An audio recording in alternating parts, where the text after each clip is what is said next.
ፓርት 2 ኢንፋንታይል ኮሊክ ወይም የህፃናት የሆድ ቁርጠት መፍትሄዎቻቸው። የልጆት ለቅሶ በኢንፋንታይል ኮሊክ ወይም በህፃናት የሆድ ቁርጠት ምክንያት ከሆነ ይህንን ያድርጉ፣ አጥጋቢ የሆነ መፍትሄን ያገኛሉ። አስቀድሞ ግን ኢንፋንታይል ኮሊክ እንደ ቶንሲል ወይም ሳምባ ምች በአንድ መድኃኒት ለዘላቂ መፍትሄ የሚያገኝ ሲሆን ልጁ 6 ወር እስኪያልፈው ድረስ በተደጋጋሚ ህመም ሊከሰት ይችላል። ስለሆነም የምናክመው ህፃኑ ላይ የተከሰቱ ምልክቶችንና አምጪ መንስኤዎችን ነው። ከመፍትሄዎች የመጀመሪያውና ዋነኛው ህፃኑ የሚመገቡ ምግቦችን ከአለርጂ የጸዱ ማድረግ ነው። ለመጀመሪያ 6 ወራት ህፃናት ከእናት ጡት ውጭ ሌላ ምግቦች እንዳይመገቡ ይደረጋል።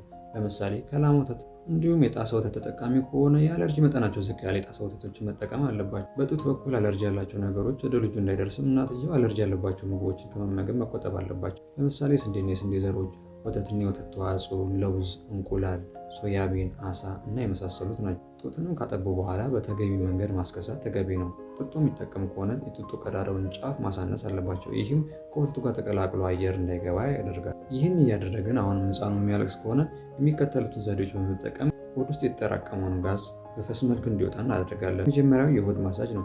ይህም ቤቢ ኦይል በመጠቀም በመጠኑ ጫን በማለት ከቀኝ የታችኛው የሆዳችን ክፍል ወደ ግራ የታችኛው የሆዳችን ክፍል ማሳጅ እናደርጋለን። ይህም ሆድ ውስጥ የተጠራቀመውን ጋዝ በፈስ መልክ እንዲወጣ ይረዳል። ለቅሶ አሁን የሚያሰማ ከሆነ ሁለቱንም እግር አንድ ላይ ወይም እያንዳንዱን እግር በተናጠል ወደ ሆዱ በማጠፍ የተወሰነ ጫና ሆዱ ላይ እንፈጥራለን።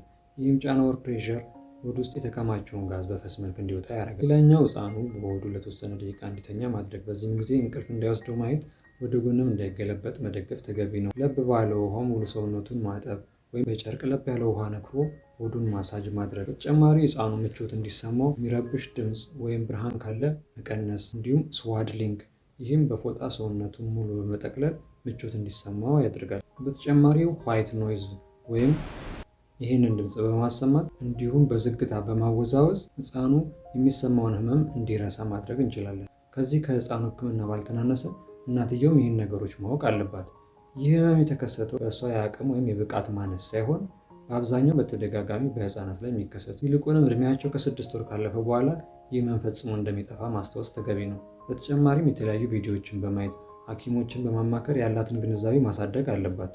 በህክምና ደረጃ ለኢንፋንታይል ኮሊክ ወይም ለህፃናት ሆድ ቁርጠት የሚታዘዙ በብዛት 2 አይነት መድኃኒቶች ሲኖሩ የመጀመሪያው ግሪፖተር፣ ሁለተኛው ደግሞ ጋዝድሮፕ ኦር ሲመቲካን ነው። ብዙ ጥናቶች እንደሚያሳዩት ጋዝድሮፕ ኦር ሲመቲካን ይበልጡን የተሻለ እንደሆነ ቢሆንም አብዛኛው እናቶች ግን በዚህም ብዙ አመርቂ ውጤት እንደማያገኙበት ነው። ስለሆነም ከላይ የተጠቀሱትን ዘዴዎች በመጠቀም በቤት ሆነው አመርቂና የሚታይ ለውጥ እንደሚያመጡ ባለሙሉ ተስፋ ነው። ይህ መልእክት ለሌሎች እንዲደርስ ሼር ወይም ኮፒ ሊንክ ያድርጉ። የፕላስ ምልክቷን በመጫንም ይቀላቀሉ።